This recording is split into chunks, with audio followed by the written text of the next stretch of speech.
선거는 민주주의의 꽃이라고 합니다. 그런데 그 꽃을 관리하는 사람들은 누가 관리할까요? 한국중앙선거관리위원회는 헌법이 보장한 독립기관입니다. 정부도 감사원도 쉽게 들여다볼 수 없습니다. 그렇다면 세계 다른 나라들은 어떨까요? 선거의 독립성을 지키면서도 감시와 견제는 어떻게 받고 있을까요? 뉴스를 꽉 잡는 월드과 곽정아입니다. 우리는 선거를 관리하는 기관이 정부로부터 독립이 되어 있어야 당연하다고 생각을 합니다. 하지만 세계적으로 보면 오히려 정부가 이 선거를 관리하는 나라가 훨씬 더 많습니다. 미국이 대표적입니다. 미국에는 한국처럼 중앙선거관리위원회가 없습니다. 대통령 선거도, 연방의회 선거도, 주지사 선거도 각 주에 있는 정부들이 직접 관리를 합니다. 뉴욕 선거는 뉴욕이, 텍사스 선거는 텍사스가, 캘리포니아 선거는 캘리포니아가 맡습니다. 심지어 투표 방식, 사전 투표 기간, 우편 투표에 대한 규칙도 주마다 모두 다릅니다. 그런데도 선거가 가능한 이유는 권한 자체를 한 곳에 집중시키지 않았기 때문입니다. 법원과 의회, 언론, 정당, 주 정부가 서로를 감시를 하는 형태입니다. 왜 이런 구조가 만들어졌을까요? 지난 2020년 선거가 대표적입니다. 당시 미국 대선 때 트럼프 대통령은 선거 결과에 이의를 제기했습니다. 조지아와 애리조나, 펜실베이니아 등 경합주에서는 개표 과정과 결과를 둘러싸고 대규모의 소송전이 벌어졌습니다. 하지만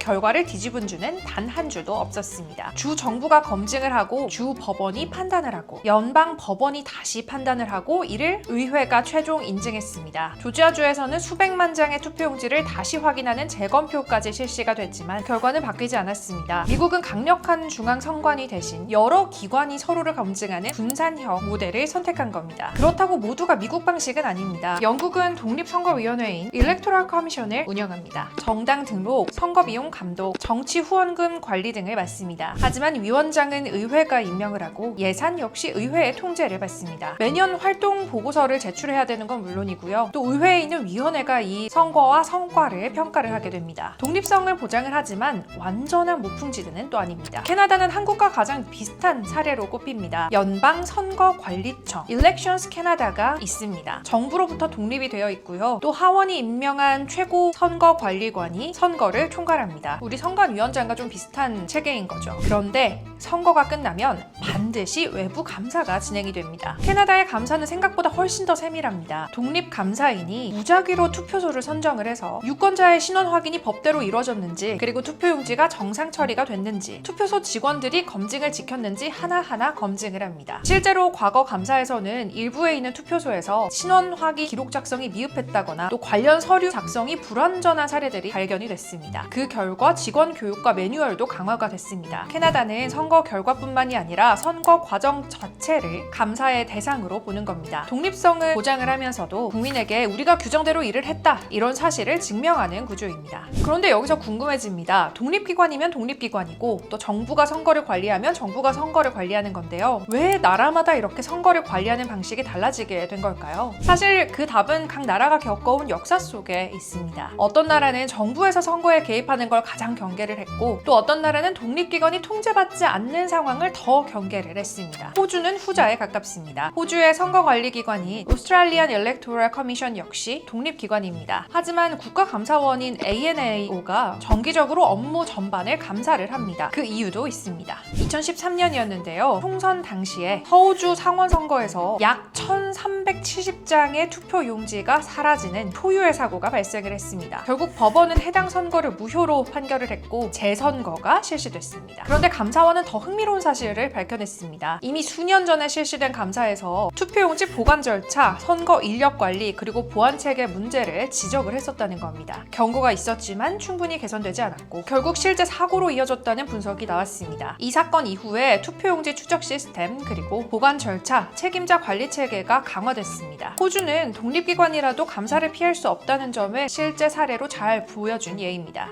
그렇다면 한국처럼 이렇게 강력한, 우리 선관위처럼 강한 독립성을 가질 기관은 없을까요? 있습니다. 멕시코입니다. 멕시코는 과거 수십 년 동안 집권당이 선거를 좌우한다는 의혹이 끊이지 않았습니다. 그래서 1990년대 이후에 정부로부터 독립된 선거관리기구를 대폭 강화했습니다. 현재의 INE, 국립선거연구소가 그 역할을 맡고 있습니다. INE는 유권자 등록부터 투표소 운영, 그리고 선거 감독, 정당 관리까지 담당을 합니다. 세계적으로도 가장 강력한 선거관리기구 중 하나라는 평가를 받습니다. 그런데 여기서도 견제장치는 존재합니다. 기관의 예산은 의회가 심의를 하고요. 또 INE는 매년 의회에 왜 이 예산이 필요한 건지 설명을 해야 합니다. 또 선거의 운영 과정은 연방 감사기관의 점검 대상입니다. 정당들은 선거 과정에 대해서 이의를 제기할 수 있고 또 최종 판단은 선거 전문 법원이 담당합니다. 독립성을 보장은 해주되 여기에 있어서 예산을 심사하거나 감사를 할 수 있고 또 사법 심사를 통해서 책임성도 확보하는 구조입니다. 여기까지 보면 사실 독립기관이라고 해서 감사를 받지 않는 것도 아니고 또 정부 조직이라고 해서 선거의 공정성이 무조건 무너진다고 볼 수도 없습니다. 중요한 건 독립성과 책임성 사이에서 어떤 균형을 선택하냐인데요. 그리고 여기에서 한국이 더 특별해집니다. 사실 OECD 주요국 가운데에서 선거관리기구 자체를 헌법기관으로 규정한 사례는 매우 드뭅니다. 한국중앙선거관리위원회는 1960년 3.15 부정선거를 계기로 정권이 선거에 개입하지 못하도록 헌법기관으로 만들어졌습니다. 선거 관리, 정당 사무, 그리고 국민 투표까지 모두 담당을 합니다. 위상만 놓고 보자면 전 세계에서 가장 높은 수준의 독립성을 가진 선거관리기구 가운데 하나입니다. 문제는 독립성 자체는 최고 수준인데 그에 상응하는 상시 감사 체계는 충분한가 하는 질문입니다. 선거의 공정성을 위해서 독립성은 반드시 필요합니다. 하지만 투표용지 부족, 관리 감독 부실, 선거 때마다 휴직자 수가 최고를 돌파를 하고 친인척 채용 비리까지 일어난 우리의 선관위, 국민 세금으로 운영되는 기관이라면 이걸 어떤 방식으로 책임질까에 대해서 답해야 합니다. 선거는 민주주의의 시작입니다. 그래서 선거를 관리하는 기관은 누구보다 독립적이어야 하죠. 하지만 독립성은 책임성 위에서만 신뢰를 얻을 수 있습니다. 미국은 권한을 분산했고요. 캐나다는 외부 감사를 허용했고 호주는 국가감사원을 활용했고 멕시코는 강한 독립성과 강한 견제를 동시에 택했습니다. 방식은 달랐지만 목표는 같습니다. 선거를 관리하는 조직 역시 국민의 신뢰를 얻어야 한다는 겁니다. 그 신뢰는 독립성만으로 또 감시만으로는 완성되지 않습니다. 두 가지가 함께 작동될 때 비로소 만들어집니다. 선거를 관리하는 사람들은 누가 관리해야 될까요? 지금도 세계 민주주의 국가들은 그 답을 찾아가고 있습니다. 월드꽉 다음 시간에 뵙겠습니다.